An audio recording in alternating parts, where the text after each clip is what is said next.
최근 들어서 계속 계기되는 대로 이제 하나님의 나라, 천국, 하나님의 나라에 대해서 교제를 하고 있는데 오늘 마태복음 13장을 좀 열어 주시기 바랍니다. 마태복음 13장에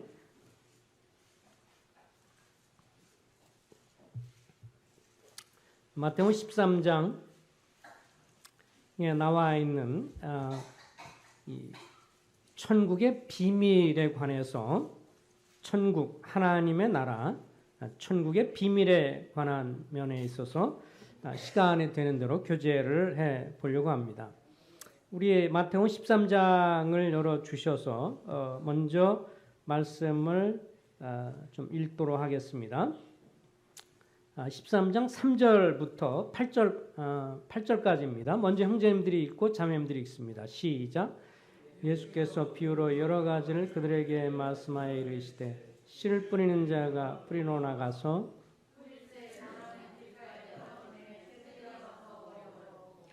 더러는 흙에 얇은 돌밭에 떨어지매 흙에 깊지 아니하므로 곧 싹이 나오나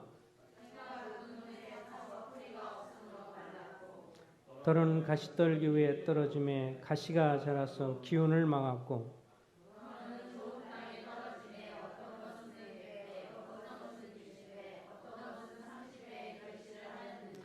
이것에 대한 해석을 주님 말씀하셔서 18절부터 보면 주님이 이제 이 부분에 대해서 해석을 해 주시는 것을 봅니다.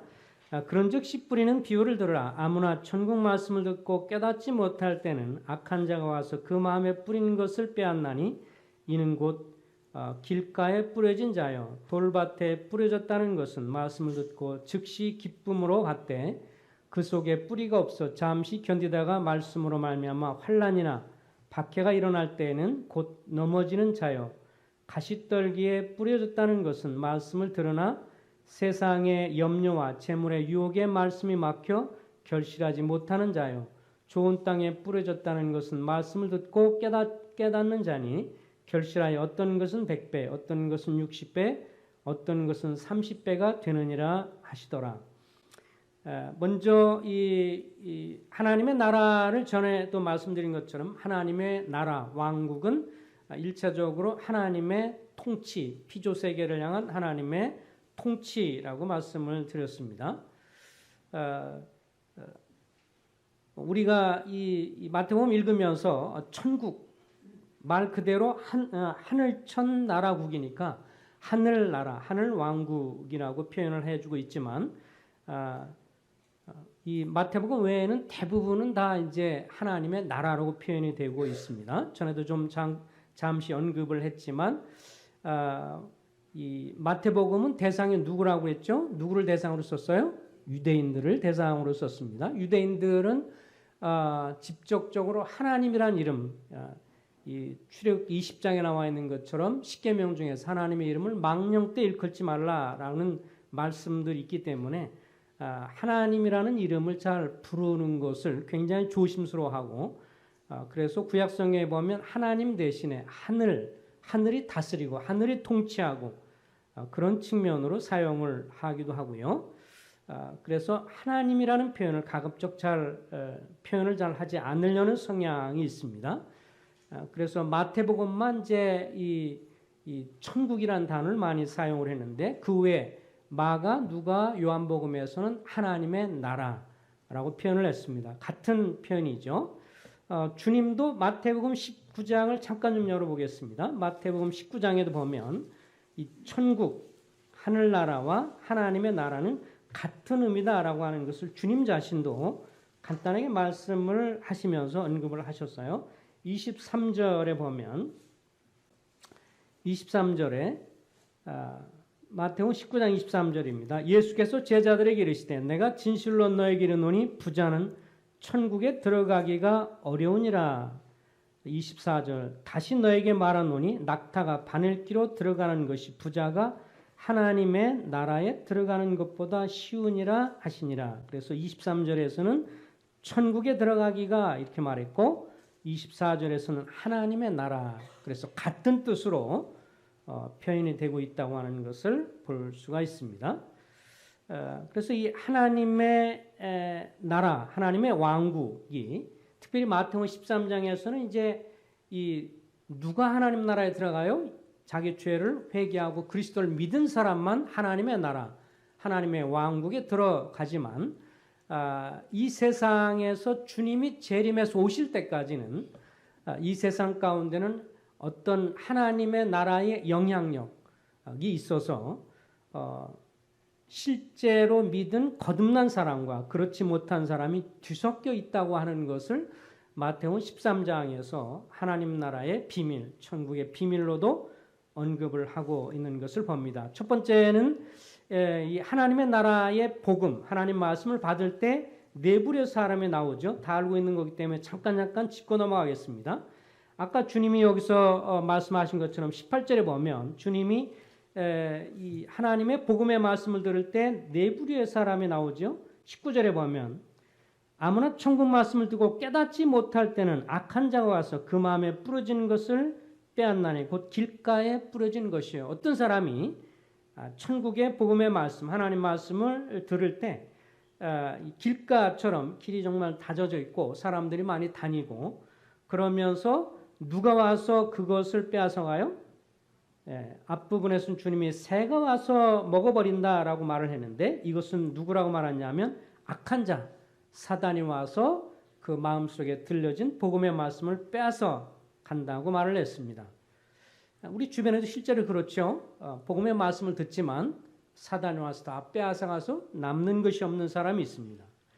두 번째는 돌밭에 뿌려졌다는 것은 20절에 보면 돌밭에 뿌려졌다는 것은 말씀을 듣고 즉시 기쁨으로 받되 그 속에 뿌리가 없어 잠시 견디다가 말씀으로 말미암아 환난이나 박해가 일어난 때에는 곧 넘어지는 자요. 이 하나님의 말씀, 복음의 말씀을 들었을 때 잠시 기쁨을 들어요. 그렇지만 그로 인해서 여기에 보면 21절에 그 속에 뿌리가 없어서 그리스도에 대한 깊은 뿌리를 받고 그리스도에 대한 참 믿음의 뿌리가 없기 때문에 그 말씀으로 인해서 조금 핍박이나 어려움을 당하면 다시 세상으로 가게 되는 그런 부류의 사람들도 있는 것을 봅니다. 자, 세 번째는 이제 가시떨기 밭이죠. 22절에 보면 가시떨기에 뿌려졌다는 것은 말씀을 들으나 세상의 염려와 재물의 유혹에 말씀이 막혀 결실하지 못하는 자요. 근심 걱정이 엄청 많고 어떻게 살까? 세상에 잘 먹고 잘 사는 것에 대한 염려가 너무 크기 때문에 하나님 말씀을 받으면서도 특별히 복음의 말씀을 들으면서도 결국 그것 때문에 염려, 근심이 돼서 믿지 못하는 그런 사람들이 또 많이 있는 것도 사실입니다. 자, 이제 23절에 보면 가장 정상적이고 이 주님 보실 때 합당한 자세가 좋은 땅, 옥토이죠. 그는 말씀을 들을 때 그 말씀을 거절하지 않고 순전한 마음으로 순전하고 깨끗한 마음으로 그 말씀을 받아서 그 생명의 복음의 말씀이 마음판에 새겨지고 그것이 생명의 역사가 일어나서 결국 100배, 60배, 30배 결실하는 것을 보게 됩니다.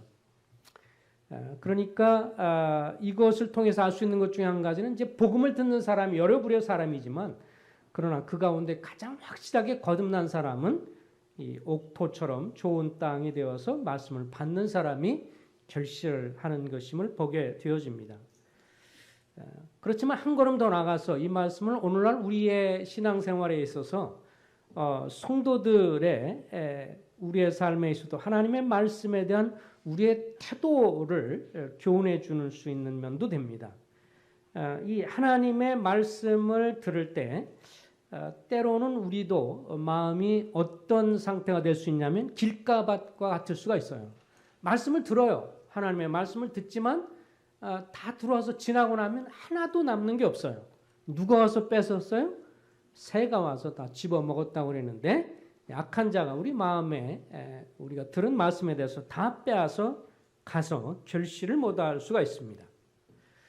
또 어떤 사람은 어떤 성도님 말씀을 받을 때는 잠깐 기뻐하지만 그 말씀을 듣고 순종을 하려고 하니 막상 삶에 어려움과 시련을 겪어요. 그러면 포기를 하게 되는 그래서 돌밭처럼 열매를 맺지 못하고 넘어지는 경우도 있습니다. 또 가시덤굴처럼 성도이지만 근심 걱정이 너무 많아요. 하나님 말씀을 들을 때나 또 교회 와서 신앙생활을 하고 또 개인적인 삶을 살 때나 또 하나님 말씀 들을 때도 근심 걱정이 너무 많아요. 세상의 염려, 근심 걱정, 또 재물의 유혹 등으로 인해서 말씀이 막혀서 우리 삶에 하나님 말씀을 통한 결실이 없는 성도의 경우도 있습니다. 오히려 가장 좋은 것은 겸비하고 그리고 순전한 마음이 돼서 하나님 말씀을 받고 그럴 때 그 말씀을 잘 받아서 그 말씀을 순종할 때 100배 그리고 60배, 30배 결실을 맺는 그런 면을 보게 됩니다. 어찌하든지 간에 하나님의 이 천국의 하나님 나라에 들어가는 천국에 들어가는 복음의 말씀에 대해서 이런 네 가지 뿌리의 사람들이 있고 그런 것으로 인한 이 결과가 달라진다고 하는 것을 봅니다. 자, 이제 한 걸음 더 나가서 이 마태복음 13장에 잘 알려져 있는 비유이기 때문에 좀 그 다음으로 넘어가도록 하겠습니다. 24절을 이제 보겠습니다. 24절에 보면 24절부터 30절까지입니다. 우리 다 같이 한번 읽어보겠습니다. 형제 자매들이 교독합니다. 시작. 예수께서 그들 앞에 또 비유를 들어 이르시되 천국은 좋은 씨를 제밭에 뿌린 사람과 같으니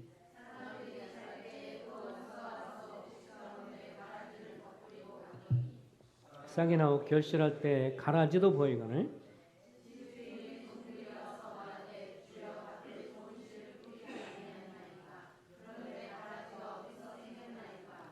주인이 이르되 원수가 이렇게 하였구나. 종들이 말하되 그러면 우리가 가서 이것을 뽑기를 원하시나이까.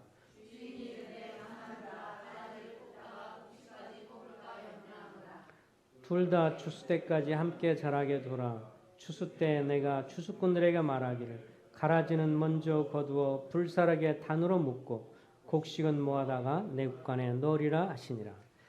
예, 여기에 이런 면들이 하나님 나라, 천국의 신비, 비밀 중에 하나인데 오늘날 확실히 하나님의 나라에 들어가고 그런 사람은 자기 죄를 깨닫고 회개하고 그리스도를 믿음으로 거듭난 사람만 하나님 나라에 들어가게 됩니다. 그렇지만 주님이 이 비유를 통해서 말씀하신 것은 주님이 오신 이후로 주님이 다시 재림해서 나중에 하나님께서 전 세계에 대한 사람들을 평가하실 때까지는 하나님의 나라의 영향력 아래서 기독교계가 이제 이 좋은 씨, 성도가 있는 반면에 마귀가 뿌린 가라지, 가짜 그리스도인이죠. 종교인들이 함께 존재한다라고 하는 것이 하나님의 나라의 하나님 왕국의 비밀 중에 하나인 것을 보게 됩니다. 그래서 이 세상도 그러하고 그 세상 속에 있던 사람들이 교회에 몰려왔을 때 이 세상 가운데 있는 교회 안에서는 가짜도 함께 섞여 있다고 하는 것을 볼 수가 있습니다. 갈라디아서 4장 29절에 보면 오히려 사도 바울은 말하기를 육체를 따라난 자가 성령을 따라난 자를 박해한 것 같이 이제도 그러하도다. 그래서 그 가운데서는 오히려 가짜들이 더 영적으로 구원받은 진정으로 구원받은 하나님의 자녀를 핍박하는 것도 사실인 것을 보게 되어집니다. 이런 것들이 오늘날에도 사실로 이렇게 존재되고 있는 것을 보게 되죠. 많은 기독교계가 있습니다. 그리고 기독교계 안에 사람들이 있지만 거기에는 믿는 사람과 믿지 않는 사람이 섞여 있어요. 그러니까 주님이 옆에 이제 그것을 보고 나서 여기서 이 주인이 28절에 보면 주인이 하는 말이 원수가 이렇게 했구나. 그러니까 종들이 하는 말이 그럼 우리가 이것을 뽑기를 원하십니까? 라고 했을 때 가만두어라. 가라지를 뽑다가 곡식까지 뽑을까 염려하노라. 30절 둘 다 추수 때까지 함께 자라게 두라. 추수 때 내가 추수꾼들에게 말하기를 가라지는 먼저 거두어 불사르게 단으로 묶고 곡식은 알곡은 모아 내 곡간에 넣으리라 하시니라. 그래서 이 세상에 주님 오실 그날까지는 함께 참 신자와 어찌 보면 가짜가 같이 공존할 수 있는 것을 보게 되어집니다. 이런 것은 우리들에게 어떤 의미에서 경각심을 주기도 하고요. 그래서 우리 자신을 자꾸 살펴야 합니다. 그래서 내가 가라지인가 알곡인가를 살필 필요가 있고요.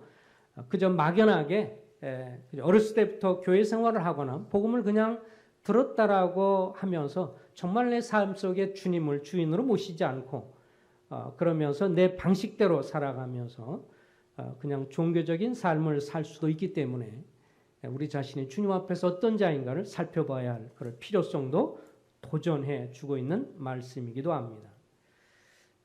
또 한 걸음 더 나가서 이것은 이제 오늘날에도 왜 이렇게 오늘날 기독교계가 이렇게 많이 문제가 많은가 그런 거를 생각해 볼 때도 그만큼 알곡과 가라지가 섞여 있기 때문인 것을 보게 되죠. 한국이 기독교계를 과거는 25%라고 그랬어요. 전체 인구의 25%라고 하는데 지금은 이제 20%도 안 되는 것 같고 자꾸 줄어들고 있는 것 같은데 더군다나 이제 대형교회 같은 데에는 그만큼 더 엄청나게 몰리게 되면서 문제를 많이 드러내놓고 있는 것도 사실인 것을 보게 됩니다. 한 걸음 더 나가서 우리 31절부터 좀 보죠. 31절부터 33절까지 같이 읽어보겠습니다. 형제님, 자매님 다 읽습니다. 시작. 또 비유를 들어 이르시되 천국은 마치 사람이 자기 밭에 갖다 심은 겨자씨 하나를 같으니 이는 모든 씨보다 작은 것이로되 자란 후에는 풀보다 커서 나무가 되매 공중의 새들이 와서 그 가지에 깃들으니라. 또 비유로 말씀하시되 천국은 마치 여자가 가루서말 속에 갖다 놓은 전부 부풀게 한 누룩과 같으니라. 여기에 이제 천국은 겨자씨와 누룩과 같은 특성이 있다라고 이제 말씀을 해 주고 있습니다. 이것이 이제 비밀 중에 천국의 비밀 중에 하나라고 말을 해 줍니다. 근데 이 겨자씨 비유하고 그 다음에 가루서말 속에 넣은 이 누룩을 넣은 이것에 대한 비유에 대해서 이 해석하는 게 아주 극단적으로 두 개가 갈려집니다. 그동안 이렇게 쭉 보면 이제 두 가지 관점에서 나오는데 첫 번째는 천국의 정상적인 성장이다라고 보는 분들이 있고 또 한 분은 이제 천국의 비정상적인 성장이다 이렇게 보는 두 가지가 이제 극명하게 달라져요. 천국의 이 확장을 정상적인 성장이라고 보는 분들은 1차적으로 가장 많이 이 부분을 얘기를 하는데 이 부분들은 이제 한국 같은 경우는 상당수의 장로교의 목사님들이나 이런 분들을 비롯해서 대부분들이 이것을 정상적인 확장으로 봅니다. 그리고 뭐 유명한 그 학자들 중에서는 이제 뭐 우리 존 메가더 목사부터 시작을 해서 조지 레드라든지 펜티코스트라든지 또 무디 성경대학 교수라든지 이런 분들의 상당수가 그리고 한국의 대부분의 장로교에 속해 있는 그런 분들은 다 이렇게 이야기를 하는 겁니다. 처음에 겨자씨가 뿌려졌는데 겨자씨가 굉장히 작다. 근데 시간이 지나니까 엄청 커져서 굉장히 작은 씨지만 나중에 큰 나무가 일어나서 새들이 깃들면서 그 정도로 확장되었다. 또 처음에 이 가루 속에 누룩을 갖다 집어넣는데 처음에는 누룩이 굉장히 작았다가 누룩이 커져서 확장되는 것처럼 기독교 세력이 이렇게 커졌다. 이렇게 낙관적이고 긍정적으로 보는 견해가 일반적으로 상당수가 이렇게 이야기를 합니다. 어쨌든 비유에 있어서 비유를 해석하는 데 있어서는 어쨌든 교리는 아니기 때문에 이 사람은 맞고 저 사람은 틀리다라고 말할 수는 없어요. 주님이 교리로 말씀하신 건 아니니까. 교리에 관해서는 뭐 그리스도를 믿음으로 구원받거나 로마서나 이런 면에서 교리는 절대적으로 바꿀 수가 없는 것이지만 주님이 비유를 말씀하신 것은 이해를 돕기 위해서 하신 거기 때문에 다소 해석하는 데 있어서 견해 차이가 있을 수 있습니다. 그러나 그 중에서 이제 어떤 거를 선택할 것이냐는 이제 우리가 결정을 해야 됩니다. 근데 재미있는 것은 이제 이 천국의 이것을 정상적인 성장이보다는 비정상적인 성장으로 보는 견해도 있죠. 이제 일반적으로 우리 크리스천 브레드린 모임에 있는 형님들이 이런 관점들을 많이 주로 택하십니다. 그러면서 윌리엄 맥도날드 형님부터 시작을 해서 또 미국의 침례교 보수의 침례교의 학자인 웨렌 웨어스비라든지 또 창조과학회를 이제 시작한 헨리 모리스라든지 또 달라스신학 교수였던 엉거라든지 또 우리 브레드린 모임의 과거의 성진들이 주로 비정상적인 성장으로 봅니다. 그것은 이제 이렇게 말씀하는 거예요. 원래 겨자씨가 작은 것은 맞는데 이 겨자씨에 씨를 뿌렸는데 이것이 너무 커가지고 오늘 여기 말씀 보면 뭐라고 나와요? 32절 한번 읽어보겠습니다. 시작.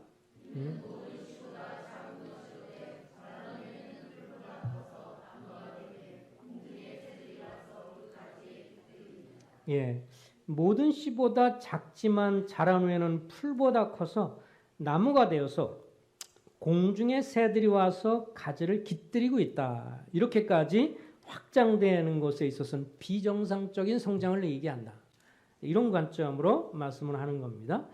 왜냐하면 주님이 앞부분에서도 얘기할 때 그 길가밭에 떨어진 사람을 주님이 해석하면서 새들이 와서 집어먹었다라고 했던 것을 어떻게 설명하셨냐면 악한 자가 와서 가져갔다 그랬기 때문에 앞에서 새가 부정적으로 언급을 하고 있는데 여기는 긍정적인 발전이라고 보기는 좀 어렵다. 그런 관점이고요. 또 하나는 이제 여기에 33절에 천국은 하나님의 왕국의 모습이 주님 재림 오실 때까지 정상적인 거라기보다는 비정상적이다. 이렇게 보는 것 중에 한 가지는 여자가 가루 서말 속에 갖다 넣어 전부 부풀게 한 뭐라고 그랬어요? 누룩과 같다 그랬어요. 근데 주님이 신약 성경에서 누룩을 얘기할 때는 긍정적인 누룩을 의미하지는 않았습니다.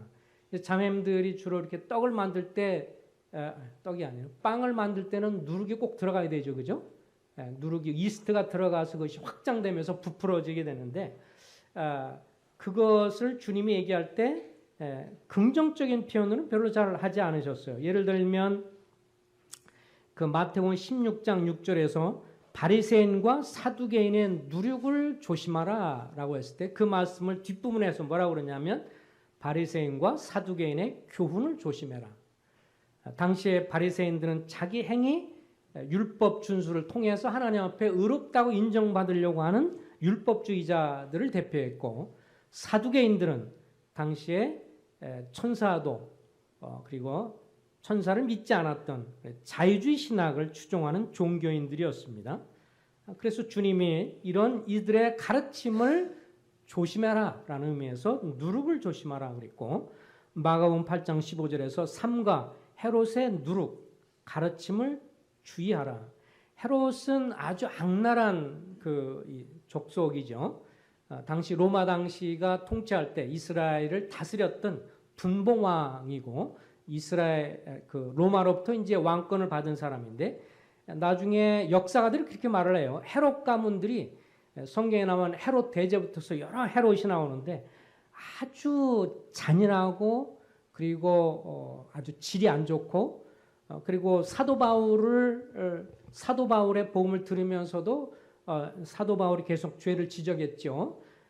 헤로디아와 연관해서도 그랬고 어쨌든 그러면서 이제 이 악한 족속과 그런 가문이 헤롯 가문인데 이 사람들은 자기의 욕망을 채우기 위해서는 자기 형수를 취한다든지 뭐 이런 것까지 하는 사도 바울이 그것을 잘못됐다고 지적했을 때 그 말이 잘못됐다는 걸 들으면서도 순종해서 따르지는 않으려고 하는 그래서 이런 헤롯의 가르침 성공을 위해서는 수단과 방법을 가르치지 않은 이런 교훈들에 대해서 조심할 것을 이야기를 하고 있기 때문에 그런 측면에서 여기에 누룩을 갖다가 가루 속에 넣다가 부푼 것이 긍정적인 하나님의 나라의 확장이라기보다는 비정상적인 그런 확장을 의미한다라고 이렇게 말을 했는데 뭐 성도님들은 어느 것을 취하실지 모르겠습니다.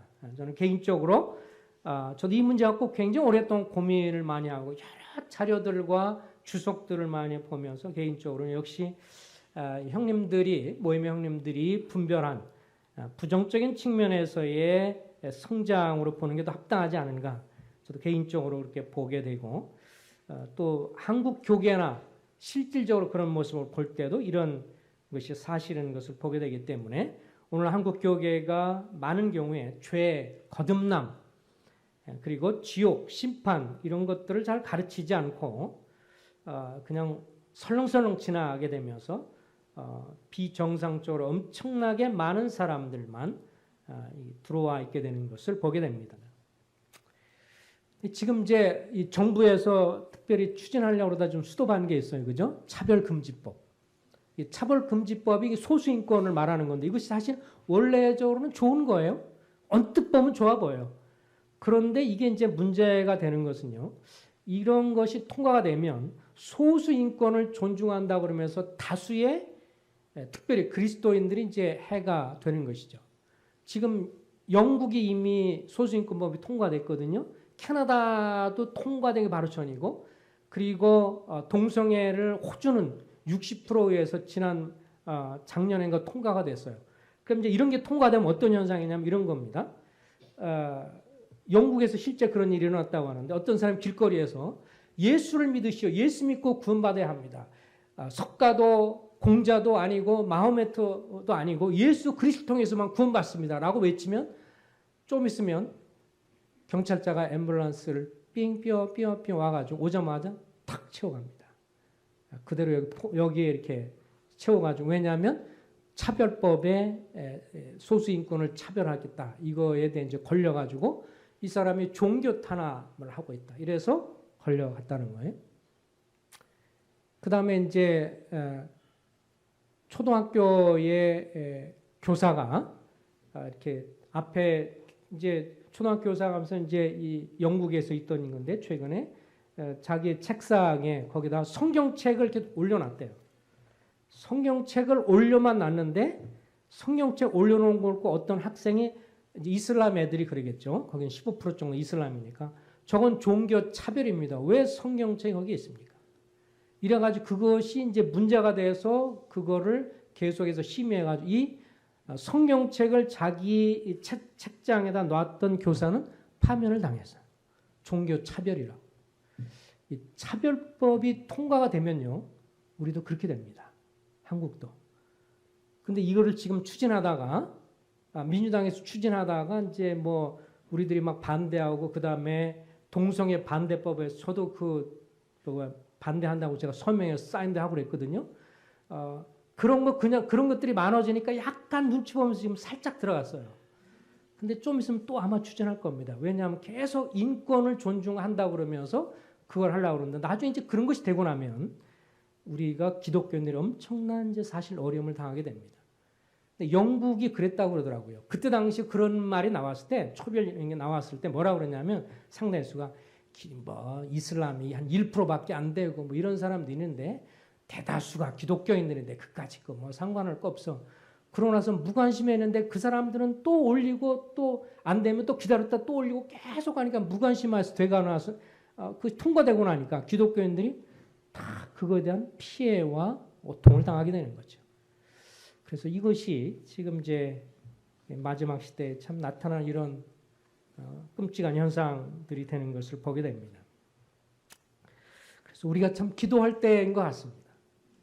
참 나라를 위해서 많이 기도해야 될 것 같고 어쨌든 신앙에 대한 그런 면에서 비정상적으로 교계라든지 이런 데서 이렇게 자꾸 흘러가는 그런 현상에 대해서 정치에 우리가 노골적으로 개입하거나 뭐 그럴 이유는 없다라고 생각을 하지만 그러나 우리 신앙에 대해서 신앙을 지키는 이런 면에서 잘못된 거에 대해서 만약에 동성애를 옹호하자라고 그런 걸 한다면 우리가 성경에서 금하고 있다 정도는 우리가 얘기할 수 있어야 되고 그리스도인으로서 하나님이 보시기에 합당한 것이 아니다라고 하는 것은 우리가 이야기를 해서 우리 신앙인의 자유를 지키는 데 있어서 이게 좀 시대적으로 굉장히 어려운 시대에 우리가 살고 있기 때문에 그냥 방관하면 나중에 우리 후세에게도 굉장히 어려운 그런 면들도 있는 거라서 참 이 하나님의 나라의 비정상적인 이런 성장과 이런 문제들 이런 거에 대해서 우리가 생각을